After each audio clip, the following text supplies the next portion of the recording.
Hello, everybody, and welcome to Bell to Bell. I'm your host, Nick Belsky, and we have a fantastic show for you guys today. First and foremost, we have to talk about it. We have to discuss it. It is only the biggest storyline going in professional wrestling today. The final boss is back. The Rock made his long-awaited return to Friday Night Smackdown last week, and we have to discuss it because it appears like he is going to be part of the build for WrestleMania 41, something that a couple weeks ago was not a reality, was not a certainty, and was certainly something that a lot of people were questioning. We'll talk about that. We'll talk about the decision that is looming for WWE Champion Cody Rhodes coming out of last Friday's SmackDown. And then we'll recap what I thought was one of the best episodes of Monday Night Raw in weeks. It started off hot. There was a little bit of a lull. But if last Monday was any indicator, it looks like we are heating back up on the road to WrestleMania. And speaking of that road, that's how we'll close out today's show with a preview and full slate of picks for this Saturday's WWE Elimination Chamber PLE. But before we get started, I like to remind everybody, if you like this video, make sure that you like, share, and subscribe to us on YouTube by searching Nick Belsky, or if you prefer audio version, you can find it on Spotify at Bell to Bell.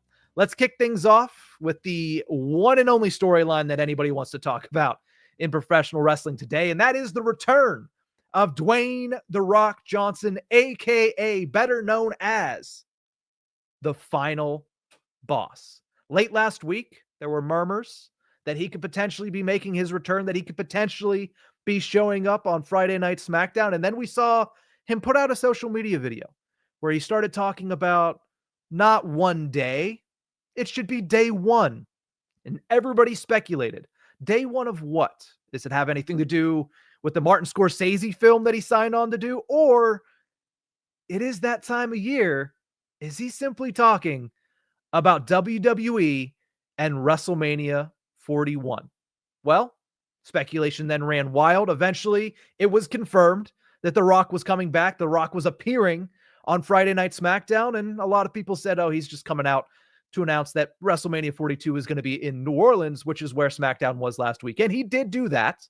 He came out, had a special song with Lil Wayne as part of it, announced WrestleMania 42, and the crowd was happy. The crowd was ecstatic, and he was messing with them. He was singing songs. He was happy. And then he got back to business because he calls out WWE Champion Cody Rhodes. He has this long speech where he's just kind of boosting Rhodes' ego, more of what we saw from the premiere of the Monday Night Raw on Netflix back in January, where he says, you've done such a good job, Cody. You've been carrying this company, Cody. You've been a great WWE champion, Cody. And then the mood shifts. And he says, and I want you to be, quote, my champion. He even went as far to say, I want you to be like a brother to me. And then he closed it out by saying, what I want more than anything is that. And Cody Rhodes, of course, responds, you want my title, Rock? Is that what this is? You want a match? You want to go one-on-one? You want to redo what we did on night one of WrestleMania, but without any other outside forces, just me and you? And The Rock says, no, I don't want that. I want your soul, Cody Rhodes. And what that did was put the nail in the coffin of what this is. This is cut and dry, one of the age-old storylines in wrestling history. This is the corporate champion trope. Here it is. It's been a while, but it's back. It's exactly what everybody thought The Rock was coming back for, right? Wrong. But yet, I'm intrigued. Now, if you're new to the industry, if you haven't watched wrestling very long, there's a long lineage of the corporate champion being instituted in WWE and in all wrestling promotions. The Rock was a corporate champion at one point. Stone Cold had a corporate champion run in him a little bit. Seth Rollins more frequently was the champion of the Authority. Randy Orton you can throw in that mix as well. And that's what The Rock wants from Cody Rhodes. He wants Cody Rhodes to be his vessel in WWE because The Rock's not always going to be around. The Rock's busy. The Rock has a Scorsese film to go and shoot. So when he's gone, he wants Cody to be the flag bearer for what the final boss wants in WWE, which leaves a very, we'll say troublesome, but a pretty obvious dilemma for Cody Rhodes. Does he accept The Rock's offer and become the corporate champion and get everything opened up for him, all the doors, all the accolades? Everything becomes 10 times easier because he has The Rock behind him. Or does he politely decline and say, I've been doing pretty good on my own, and I am the people's champion, what you claim to be, and I'll continue to do so as long as I possibly can? I think that is the most obvious and most likely scenario for what we see at Elimination Chamber on Saturday. That I have three ways that it could go after that, but I think on Saturday it is predetermined, obviously, but it is guaranteed in my eyes. And this could look awful in a week or so, but to me, it's guaranteed that Cody Rhodes is going to politely decline the offer from The Rock. And from there, I think he could go one of three ways. The first way, The Rock says, I take umbrage with what you just said. It would have been a lot easier for you if you would have just said yes. He gets mad and he goes after him at WrestleMania, and we get The Rock versus Cody Rhodes. Now, that is unlikely for a multitude of reasons, most of which The Rock literally said in that post SmackDown press conference that the best part about him and Cody Rhodes is they are both so over, they are both so charismatic that they can have a story and tell a story without ever ending in a match. I mean, he could obviously be lying, which is why I say there's still a chance that this is the direction, but all in all, I'll put that and file that under the unlikely category. Non-zero chance is the best way I can put that. The other two ways are more likely. One, The Rock picks a different champion. And if he's going to do that, it has to be somebody that is in the Elimination Chamber on Saturday, because if he's going to do that, it should be somebody who can go after Cody Rhodes in the WWE Championship at WrestleMania 41. Of that current crop, I think the most likely is probably Drew McIntyre. I think McIntyre needs it the most. I think he fits the mold the most. And I think that that is a story that is worth telling. Does anybody want to see McIntyre versus Cody Rhodes at WrestleMania 41? Maybe some, but I don't think it is the biggest story or the biggest match they could make out of what's coming on Saturday. But I think that is an option that they could go, that The Rock could then back Drew McIntyre, who is in need of kind of a new direction, let's say. And direction number 3 for this storyline involves Roman Reigns. Remember when I said earlier that The Rock said that Cody could be like a brother to Rock? The brother that The Rock never had. Don't you think that the final boss's cousin is going to be a little upset about that? Don't you think that Roman Reigns is going to hear that and say, I know I'm not a champion, but I was the longest reigning champion in the modern era of WWE, and I haven't even gotten my rematch yet. If you're going to back anybody, you should be backing the OTC. You should be backing me, Roman Reigns. And I think this is how we get potentially to The Rock versus Roman Reigns at WrestleMania 41. Now that throws a big wrench into everything that we've been expecting for WrestleMania in Vegas. But if The Rock comes calling, and again, I'll go back to the video that he posted in the middle of the week last week, where he's saying there's something that I've been wanting to do for a very long time, and I've been considering it and talking about it as one day I'll go through and do that. One day I'll end up doing that. No, today is day one. Wouldn't The Rock versus Roman Reigns be the only thing that lives up to that short promo that he cut on his Instagram and socials? Doesn't that make the most sense? To me, it does. And if we get that, I think everybody is going to be extremely happy, because there was a large portion of the WWE universe that was very angry that Cody Rhodes' story interfered with the biggest dream match that is in the wrestling universe right now, which is The Rock versus Roman Reigns.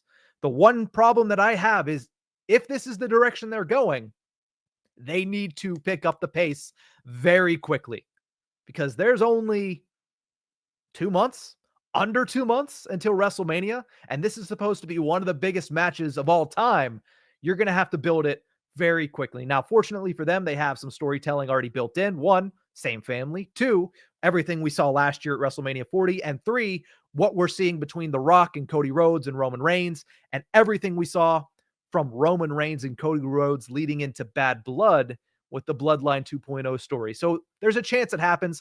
I think this is probably the thing that people would be most excited for, but I think the most likely scenario is they do Rock Roman in WrestleMania 42 as a result of Rock not only trying to pick Cody first, but then Rock saying, you know what? I'll pick Drew McIntyre instead. So that's what I think. That's my thoughts. That's where I think they're going with this.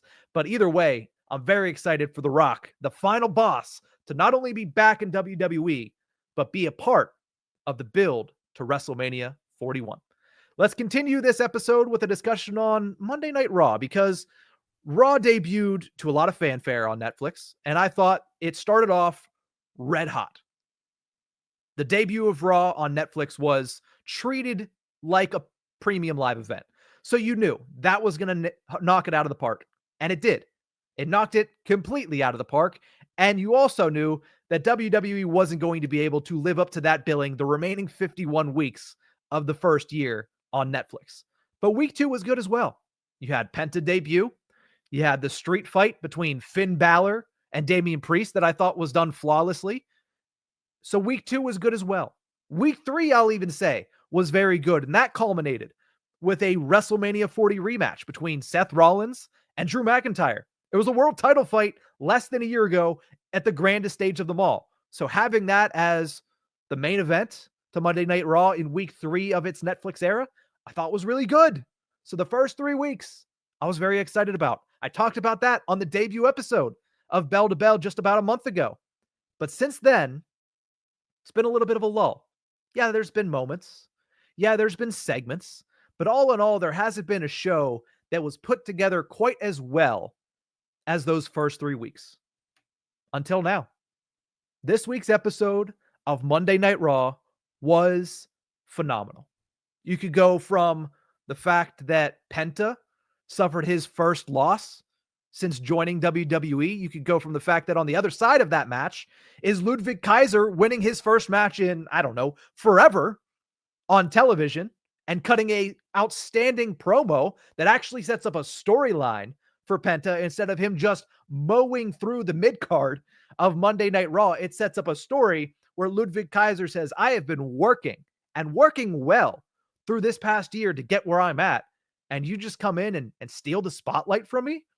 It's a little story. It's not very deep, but it's a story nonetheless for Penta. You could talk about the New Day getting a win. I understand it's over LWO and people want it to be a more substantive victory, but they get the win. That was done well. And then the 2 big things that I want to point out. One, you had championships up on the line. And 2, you had champions actually wrestling in non-title fights. I'll start with that one first. When's the last time Gunther was in a match on TV? It was Saturday night's main event before the Royal Rumble. And what is Gunther at his best? A ring general, an in-ring worker. He's great on the mic.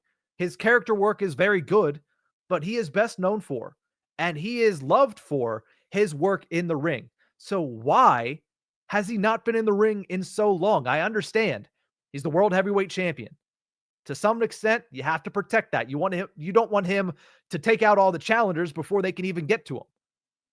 But a match like this, it pushes the story forward between him and Jey Uso. Gunther's supposed to be a bully. He's supposed to be a dominant champion. He's supposed to be this irresistible force, this absolutely unfathomable mountain to climb for Jey Uso. Why not let Uso see it firsthand? So Gunther calls out to Zawa and he squashes him. I understand that a lot of people didn't like it. They said, why is Gunther lowering himself to facing Tozawa? He made an example out of him. And I think it worked for the storyline. And I think it made Monday Night Raw better because the World Heavyweight Champion was actually in action. Didn't have to be a title match. The belt didn't have to be on the line. but he was actually in action, and I thought that was done well. Same thing goes for Braun Breaker. Maybe not to the same extent, because Breaker has been a little bit more active than Gunther, but at the same time, it's nice to see Braun Breaker get in there instead of just showing up at the end of somebody else's match and hitting them with a spear. He gets in there, he faces Dom Mysterio, and Dom Mysterio is starting to look like the glue to everything, and he puts on a good match. It doesn't end in any type of way. It ends in a disqualification because the Judgment Day gets involved, and potentially, for the second time, Dom Mysterio adds somebody, not himself, to the Intercontinental title picture, and that somebody is Finn Balor. Now, I talked about it last week. I talked about it 2 weeks ago. The WWE is teasing a dream matchup between Braun Breaker and AJ Styles for the Intercontinental title at WrestleMania. It feels like they're a little ahead of schedule on that one. And now it feels like maybe I was wrong. Maybe it's not a one-on-one matchup, but maybe it is the exact thing that has highlighted Braun Breaker's Intercontinental Championship reign to this point, which is a triple threat. The best matchup, the best moment of Braun Breaker outside of absolutely cutting ISHO speed in half and spearing Roman Reigns at the Royal Rumble, the best moment for the Intercontinental title that Breaker has had was that triple threat match with Ludwig Kaiser and Sheamus. So why not go back to the well again and throw in two stud, historically good WWE / world-renowned wrestlers, and not just AJ Styles, but Finn Balor as well. That moment where Balor slides back into the ring after Breaker has destroyed Dom Mysterio and destroyed Carlito with a spear told me that maybe, just maybe, they're actually going to give Finn Balor a push. Now, I'm not going to fall for that and think that Balor's going to come away with the title. I'm not going to fall for that and think that Balor's going to get a one-on-one matchup. But those three, Braun Breaker, Finn Balor, and AJ Styles in a match at WrestleMania, say less. That to me is a money matchup. That to me is one of the best matchups that you can make for Braun Breaker in his first WrestleMania. And then, like I mentioned, there were championships on the line. Nice to see Lyra Valkyria get back on task because she won the title, and immediately after that, it was Rumble season. So she enters the Rumble. She says, I have this title, but I'm going to win the Rumble, and I'm going to become a double champ. And yeah, it makes sense. You have a 30-woman Royal Rumble. You're going to include the Intercontinental Champion. So she gets off task there, goes to the Rumble. And then there's the whole slew of women's chamber qualifying matches, which becomes the main focus. So it takes away from the Intercontinental title again. Now that she is not in that match, and everybody that is in that match has been decided, she gets back on task and takes on Dakota Kai. She ends that portion of her title reign and now changes it to Ivy Nile. I think that was a very good segment. I think that was a very good match. And I like the fact that she now has a title defense under her belt and can move forward to the next feud within that first reign. And then we had the main event. Bianca Belair and Naomi versus Liv Morgan and Raquel Rodriguez for the WWE Women's Tag Team Championships. There was a little bit of added storyline here with the video coming out on Friday Night Smackdown that Liv and Raquel were there when Jade Cargill got attacked. But all in all, storyline or not, this was an absolute phenomenal matchup between these four competitors. It was a great match. They went for 15 minutes, and there were so many false finishes that I thought were going to be it. There was a lot of storytelling. There was, of course, Dominic Mysterio once again being the glue to Monday Night Raw. It was a great match with a hot crowd, with solid near falls, a little bit of an awkward finish with Raquel Rodriguez just slamming Naomi's face onto the corner of the ring and it being just a pinfall right off of that. But I think all in all, it moves the story forward for Bianca and Naomi and Jade Cargill, which is how I still think that's going to resolve itself, is one of Bianca or Naomi took out Jade. And I couldn't see Jade coming back and going after one of them when they both still had the tag titles, especially going into WrestleMania. So if we're going to bring Jade back before WrestleMania, it made sense that you need to get the titles off of Bianca and Naomi. And you do that on Monday Night Raw after a phenomenal match that results in new women's tag team champions. But it also does something else. It adds a layer of uncertainty to the Elimination Chamber. Because in my eyes, that title, those titles, should be featured on WrestleMania. Because I think that is a great way to allow more women to get an opportunity on that big stage. But Liv Morgan's in the Elimination Chamber, and going into this week, I thought Liv Morgan was probably the favorite to come out of Elimination Chamber and face Rhea Ripley in what would be eventually a triple threat match at WrestleMania. But now that she has those titles in which I think should have their own spot on the WrestleMania card, it adds that layer of uncertainty, and that's what we'll talk about next. We're going to close things out talking about the Elimination Chamber pay-per-view, because coming up in a handful of days, I think it's going to be very entertaining. Obviously, we have The Rock and Cody Rhodes, which we talked about in the first segment, but we also have 4 very interesting matches here. And let's start with the women's tag match between WWE Women's World Champion Tiffany Stratton teaming with Trish Stratus, who's going to be hell for the announcers to keep straight with Tiffany Stratton and Trish Stratus in the same ring. And they're going to be taking on Nia Jax and Candace LeRae. This is servicing the Canadian faithful here, bringing back Trish on her home soil in the biggest venue that they could have in that country. And she's going to go over. I mean, plain and simple. She is going to go over in this matchup. One, because you're not going to have Trish lose in Canada. And secondly, because you're not going to have Tiffany lose at this point. Nia and Candace have had the upper hand in this entire short-formed rivalry. This entire feud has been Trish coming in to help Tiffany and then absolutely getting demolished by Nia Jax. Same thing goes for Tiffany. She's just been demolished by Nia Jax week in and week out, no matter who's helping her, and it always ends in the same thing. Charlotte Flair standing over her, laughing at her, making fun of her, and telling her, hey, your days are numbered. I'm taking that title at WrestleMania. So on Saturday, I highly doubt that they're going to have Trish lose in Canada, and I highly doubt they're going to have Tiffany lose to one of Candice LeRae or Nia Jax. Even if Trish takes the pinfall, I don't see them having Tiffany lose while being protected. It just makes no sense to me. I don't think that's going to happen. So in my eyes, I think you have Tiffany and Trish going over on Saturday. Let's go to the other non-chamber match, one that I talked about a lot last week, in Sami Zayn versus Kevin Owens in an unsanctioned match in Toronto. Simply put, and if you listen to last week's episode, that you'll know what I'm about to say. Kevin Owens has to win. There's no other option. They can't do anything else. Kevin Owens has to go over Sami Zayn at Elimination Chamber. If it's anything else, then the WWE have sincerely and wholeheartedly screwed up and ruined the entire heel turn of Kevin Owens. He needs to win. He needs to. He needs to continue being built as one of, if not the top heels in WWE. Outside of the finish, which I think is going to go to Kevin Owens, this is going to be a car crash. It's going to be bad. It's going to be worse than Cody Rhodes versus Kevin Owens at Royal Rumble. Worse than that ladder match. There's going to be crazier spots in this than there is going to be in that there was in that match, I should say. Now, the one thing that everybody's talking about is Randy Orton's going to return? Probably. My hope is he returns post-match to stop Owens from inflicting further damage on Sami Zayn after he already won the matchup. That's what I think is going to happen. If Randy Orton comes back and he costs Kevin Owens the match, again, I don't like it. I think Kevin Owens needs to have those viable and impactful wins on his resume to help push his heel run forward. He hasn't had that yet.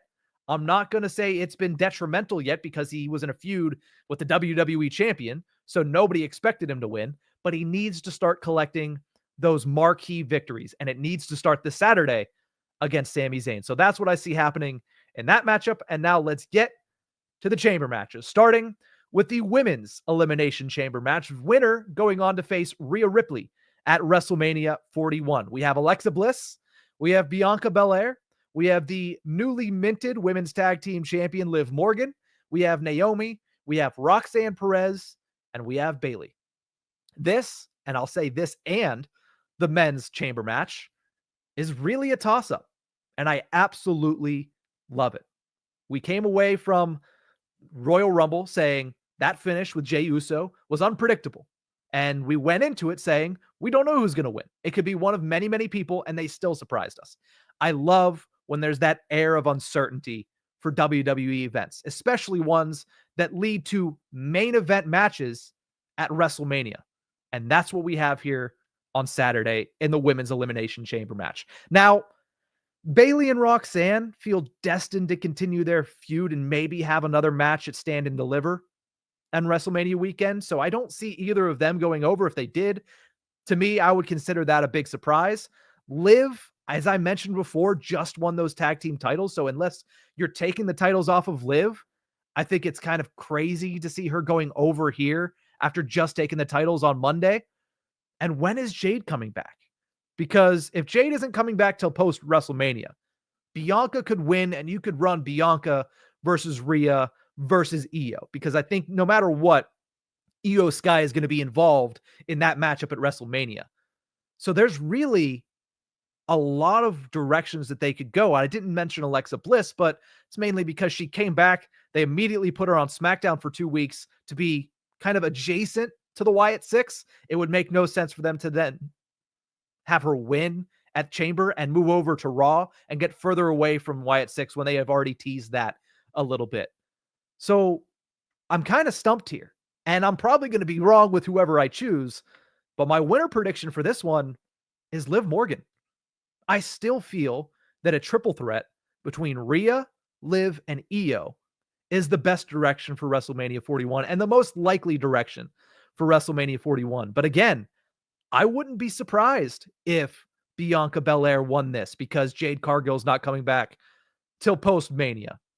I wouldn't be surprised if Bayley ended up winning for a second consecutive year and going into a triple threat with Io Sky because of their former ties at Damage Control and what we saw from them at WrestleMania 40. I would be a little bit surprised about Roxanne Perez, but I wouldn't hate it.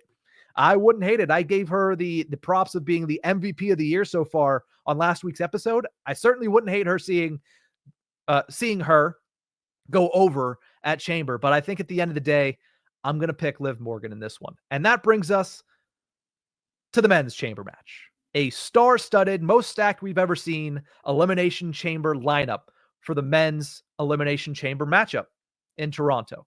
John Cena, Seth Rollins, Damian Priest, CM Punk, Logan Paul, and Drew McIntyre. A lot of people are giving Priest some hate.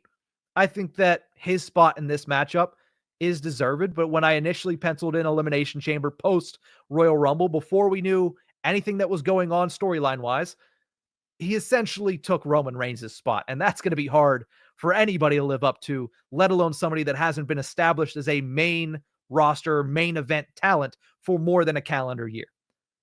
But I still think that when you look at this matchup, it has all of the tools to be one of the best Elimination Chambers we've seen in a very long time. It's the same as the women's, where it is a real toss-up. I could see it going in a multitude of directions. I mean, if you're shifting to Rock versus Roman, that means CM Punk is free from that rumored triple threat match. That means Seth Rollins is freed from that rumored triple threat match. And I can see either of them going into a program with Cody Rhodes and it being a decision that would be taken and made by WWE.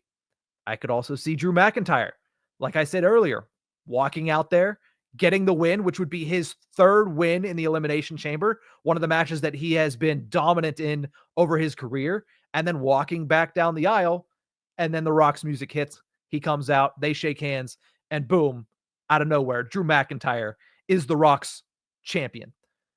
I could also see John Cena potentially getting it done. Babyface versus babyface at WrestleMania. The face of the company through the 2000s and the early 2010s versus the new face of the company, John Cena, in his final WrestleMania for the record-breaking title against Cody Rhodes.